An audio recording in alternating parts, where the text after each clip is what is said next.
Naga micham taruk mihathina hatok pikibagi thawong adu yaningdaba phongdoktuna Kakhulong Women Society amadi Kakhulong Youths Committee na sinduna ngasi Kakhulong da candlelight Vigil protest rally ama pangthokhrei lekhidraba naga taruk ki thawai mirial na mapugi nakta ingna chikna leiruna ba thongni thoramga loinana pangthokhiba thoram aduda Kakhulong Women Society ki president Athoi Dangmain hai Mara leijadaba naga micham taruk kuki narco terrorist singna faduna pukraga mihathina hatkibagi thawong asi naga singna thamoi shokna nungaite mihat asidagi hena nungaitribadi lengakna mara leiba singi mathakta action amata laukhatpa ngamdana leiriba sini fajinduna thamluba kuki tara mari adudi miyoibagi minungsi yenglaga tekta kaidana thadokhibani adubu nagagi micham taruk aduda chatharamliba thawong adudi yamna thamoi shokningai gi masakni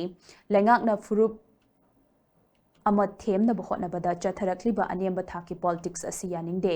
haujiksu naga taruki thawai yaudra haksang sing janims ki mirial sangda leiribane mara leiba sing ahakpa chairak piu haina maikai kaya dagi launari ngai chairak asida mara leiba sing phabagi mahutanga si kuki asokpa hum rims hospital da puraktuna layeng chathari kuki sing pelhan na bahotna bada naga amasung maitai sing na thaiduna thamlabra haibasi chingna da bangamde naga taruk hatpada chenaba singi mathakta matik chaba chairak pihaudrabadi tunglam chatasu makhata na manaba thogdok kaya soidana tholakkhigani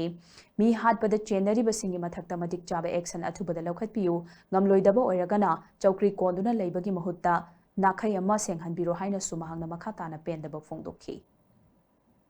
Manipur sarkar se huji puri ba singse mukhai se karino mukhai na khali ba se ngasi so rims ta mukhai terrorist hum pura irang huji tawre asi bo kari usit ta bagi no khoi naga si bo pangal lei ta ba aduna huji pali ba sarkar si di hui ga chap manai hai ba da kaya no ba mukhai mangak da thauri pullaga jingraga puraga challe sida khongo hai ba da khongne henjin na khongna de sa matum pi jaraga dum thadok pa Hojike sarkar puri base khoi de kanna haininge ahum thokna khanari busu sarkar na loisinwa haitabagini sarkar na loinamak dai ta pugda bani aikhoina pambade masige aikhoina isa taruk tubo hatkibage aikhoina justice pamme semade adugi mathakta mukhoina hui se kayam koina onphigira